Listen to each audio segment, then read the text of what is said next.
What's going on, Junkie Nation? We get to talk to Fabian Edwards, man.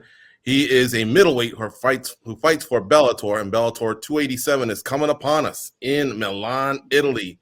Fabian, man, I really love the way you broke that streak by taking out a legend in Lyoto Machida. How good did that feel to get back in the win column and to do it over a legend who's also worn some gold, prestigious gold in our sport? It felt good. It felt good, it was a long year and a half of going through losses and fight being cancelled and all of that stuff there. So yeah, it was good to go in there and show out in front of a London crowd. It's been a long time coming. So yeah, it was happy to break that little streak, and yeah, I'm feeling a good spirit now, Yeah, and you had started off, on a winning streak. You had never lost. Yeah.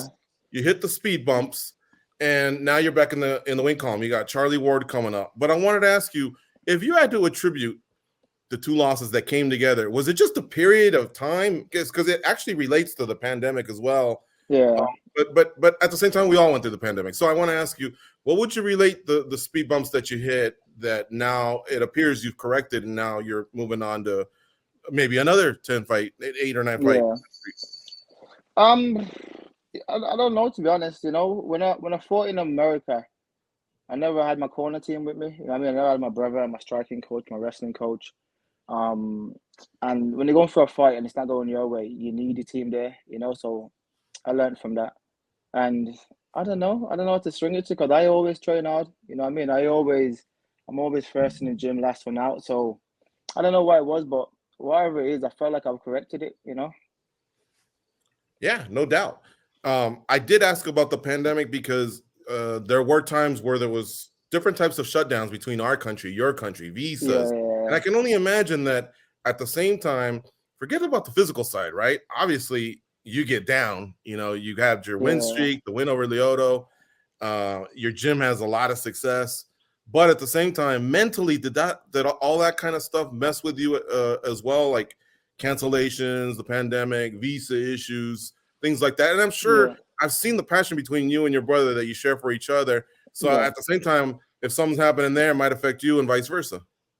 Yeah, it could have been, it could have been in the back of my mind, so even with the training was here and there with having to train in like random little gyms, and obviously the coaching system wasn't as it should have been because obviously the pandemic, so like the gyms and everything was a bit scattered, so yeah, I think that could have been something to do with it, that mixed with overtraining, and I don't know, but I feel like whatever it is behind me now. I feel like I've found my groove now, Do you feel like you even come close to hitting your peak? I believe you're 29 years old, your opponent's 41.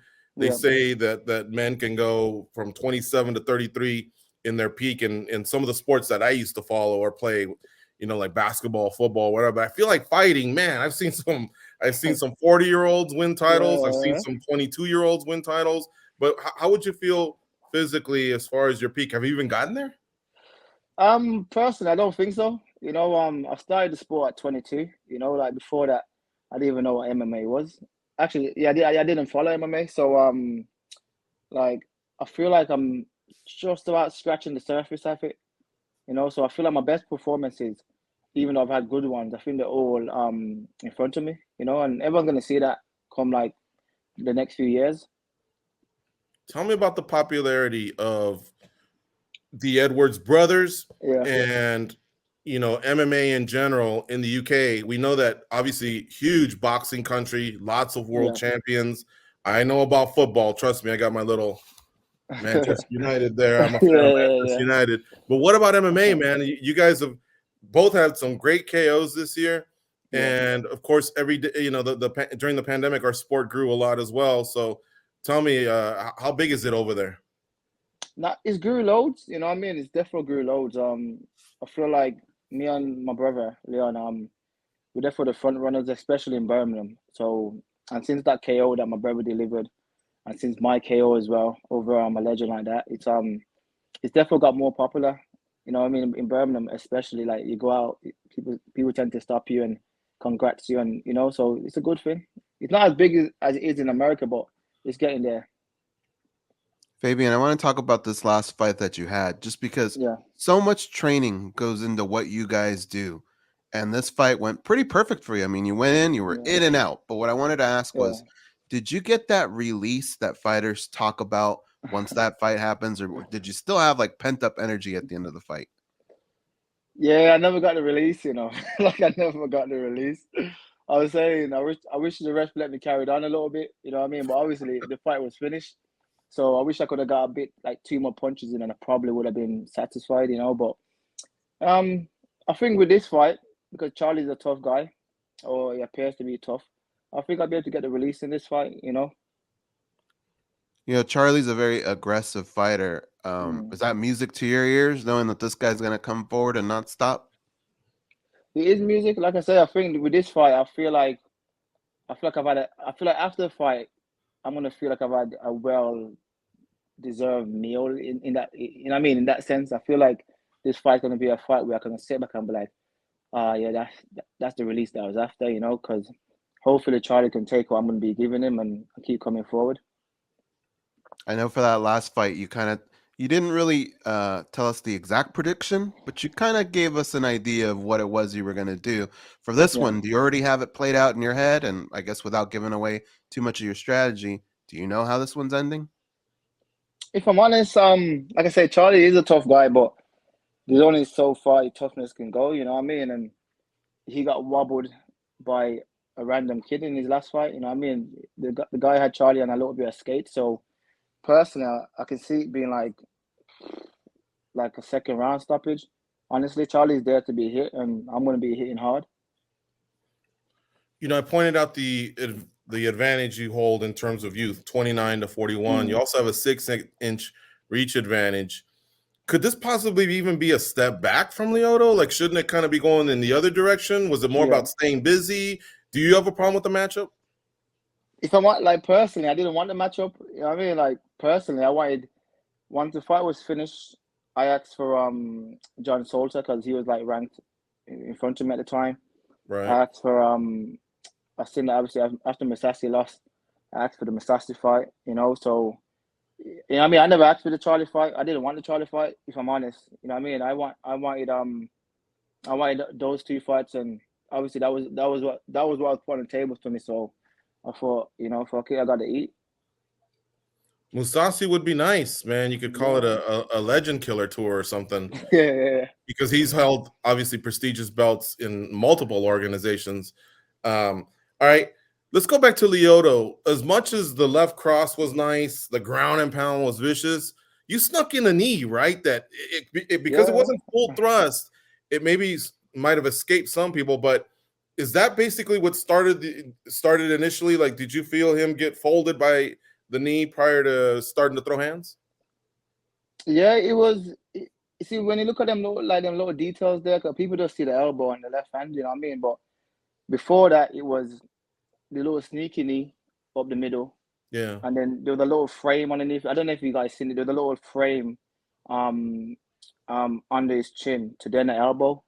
You know what I mean? So it's these little tiny details that we practice in the gym, and when it just comes by second nature without even thinking about it, it's a beautiful thing to watch, you know? So yeah, that's part of that one. Will your brother be at your fight? Yeah. He's in Abu Dhabi. No, he's in Dubai now, but going to Abu Dhabi. He comes back on, I think, Sunday or Monday. Yeah. So he'll be flying out next Wednesday with me and the team, you know. Yeah, I saw him out there and in Dubai, and saw the whole Jamaica thing going on with Aljamain Sterling. I thought that was pretty cool, and I guess I wanted to go to that part as well. As much as bringing MMA to England and Birmingham more specifically, is Jamaica also kind of on the list of, you know, your dream locations of where to fight? If not, what would be dream locations for you for your next 3 fights, we'll say? Yeah, Jamaica would definitely be like a thing, you know what I mean? Because there'll definitely be a main location I would love to go back and just to show the people down there, look, we came from here. You know what I mean? You guys can dream this big and achieve it, you know what I mean? But I like to do a home show in Birmingham. You know, I like to bring Bellator back to Birmingham as the main event. London, and probably somewhere in the US. That'd be good for me. Here's my last question, and we thank you for your time today, as always. No, thank you. You know, I see some similarities between you and Michael Chandler. Michael Chandler was a successful fighter in Bellator, won some world titles, and then he re-upped with Bellator a few times. He said, the company takes care of me, they pay me well. You recently, I believe, did the same thing. Yeah. But I also want to ask you, he had a struggle with getting opponents at times. And we talked about how Salter and a few others, you know, fell by the wayside because you wanted to go in a certain direction. Is that something that you took into consideration, or was the money too good, or is that something where Bellator may be on watch, like, hey, let's stack up this division, you know what I mean, like the middleweight division, so that you can flourish? I still think there's a good amount of matches for me, you know what I mean? So I wanted 3 fights this year. That's what I wanted. You know, I managed to get 2. But at the moment, I haven't really struggled to get opponents. You know, there hasn't been a stall or a stalemate. You know, there's still a few guys in the division that I need to fight. You know, so at the moment it's good. And plus as well, like I say, Bellator look after us. They do look after us, but you know, my dream and future aspirations is to just be a world champion in whichever organization that I'm in, or you know. Yep, I hear you. All right, folks, it all goes down on October 29th in Milan, Italy, and the start time, it's adjusted for us here in North America. 11:30 a.m. is when the festivities get started as we work ourselves to the main event. Fabian Edwards versus Charlie Ward is the co-main event that night. Yeah. You got to check it out. Thank you, Fabian, as always, for your time here on MMA Junkie Radio. We appreciate it. I wish the cat would have made a cameo. He was kind of funny. Pre-video. Are you a dog person too, or just cats? Yeah, I got my dog here as well. Coco, come here. What breed is Coco? Staff cross righty. Oh wow. Oh, that's cool. Let me see. Can you turn it? Go on, Coke. Yeah, that's a big dog there. Look at that. What up? What up?